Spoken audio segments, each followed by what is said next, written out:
noite, estamos começando mais um programa Direção Espiritual e hoje vou deixar a música de lado para começar com um poema de um gaúcho que eu admiro muito, o poeta Mário Quintana, que escreveu assim, de maneira tão bonita, sobre as deficiências.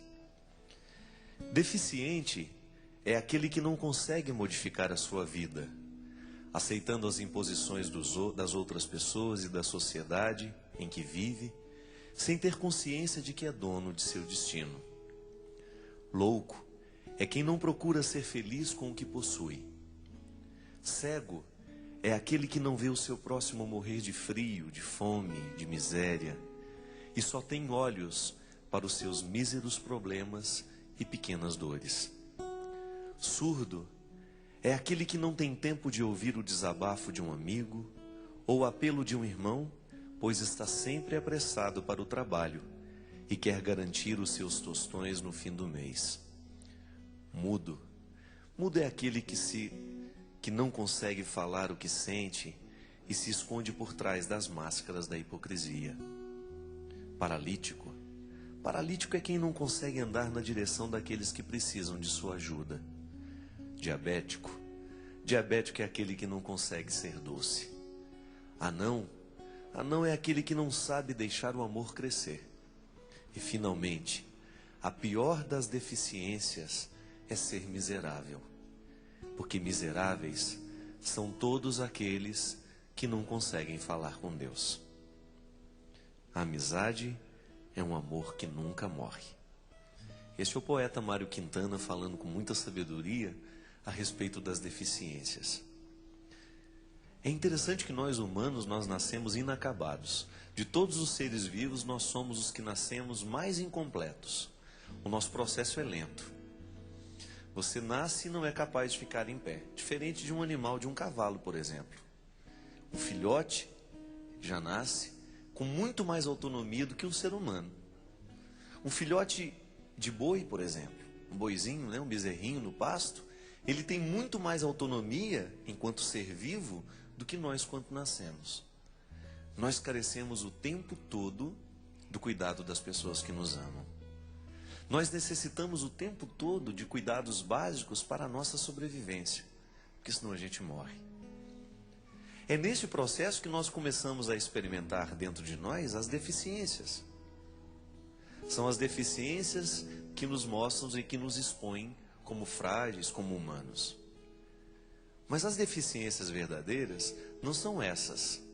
São outras que a gente vai adquirindo ao longo da nossa vida, ou até mesmo valores que a gente vai deixando de adquirir, que vão criando lacunas dentro de nós. E o poeta fala de maneira tão bonita, né? Surdo é aquele que não tem tempo de ouvir o desabafo de um amigo. Cego é aquele que não vê o seu próximo morrer de frio. Louco é quem não procura ser feliz com o que possui. Paralítico é quem não consegue andar na direção daqueles que precisam de ajuda. Eu já encontrei muita gente com deficiências físicas, mas com deficiências físicas que não foram capazes de atingir a sua alma. São pessoas que estão vivas, que estão dando um testemunho maravilhoso de vida ali, presos numa cadeira de roda ou até mesmo numa cama. Como é o caso da Cristina lá de Aracaju, que certa vez comoveu o Brasil inteiro com seu testemunho, sem dizer uma única palavra.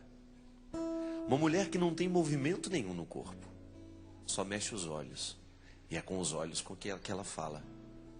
Deficiência na Cristina? Não. Porque a alma está em socorro o tempo todo do corpo que sofre e do corpo que já não pode. Do contrário, em outras situações contrárias, a gente descobre pessoas em são estado de saúde com inúmeras deficiências na alma. É a vida e seus contrários. E a gente o tempo todo precisando passar pela experiência de descobrir onde é que estão as nossas deficiências. Eu me recordo que uma vez o Padre Léo testemunhou de maneira muito bonita, assim, num encontro que a gente estava participando com ele em Brusque. Ele estava contando uma história de uma moça deficiente que ele encontrou, que ela tinha defeitos em todo o corpo, muitos defeitos. E no momento de oração, de agradecimento, diz que ela rezou assim: eu queria agradecer a Deus, porque os meus maiores defeitos eu não posso esconder. Os meus maiores defeitos estão todos à mostra. Um jeito interessante, né, de lidar com a deficiência. Um jeito interessante de lidar com a desarmonia do corpo, buscando a harmonia interior, buscando esta que verdadeiramente faz diferença no mundo.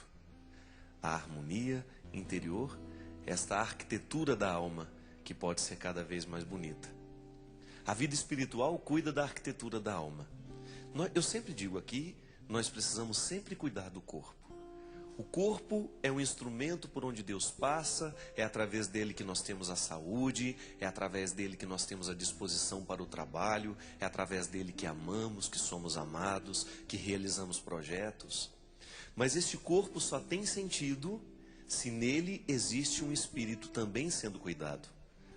E eu volto a dizer, aquela perspectiva bonita do autor Nuno Cobra, naquele livro que recomendei aqui, Semente da Vitória, quando ele diz que uma espiritualidade só pode ser completa à medida em que ela cuida do corpo, e que uma fisiologia também só pode ser completa a partir do momento em que ela cuida do espírito. Essa junção bonita, que vai fazendo com que as nossas deficiências mais internas, que a gente vai sanando essas deficiências, porque nós não queremos ter deficiência na nossa saúde, por exemplo. Estou num processo de adoeci nessa última turnê. Estou no processo de recuperação. Eu tenho que dar ao corpo o descanso que ele precisa. Muitas vezes nós também estamos cansados por dentro. É o cansaço da alma, aquele que a olheira não mostra, mas que de alguma maneira nós podemos perceber em nós. São os cuidados com as nossas deficiências. E hoje nós queremos pedir a Deus que, quem sabe, através de alguma palavra que aqui for dita, nós possamos corrigir essas deficiências dentro de nós.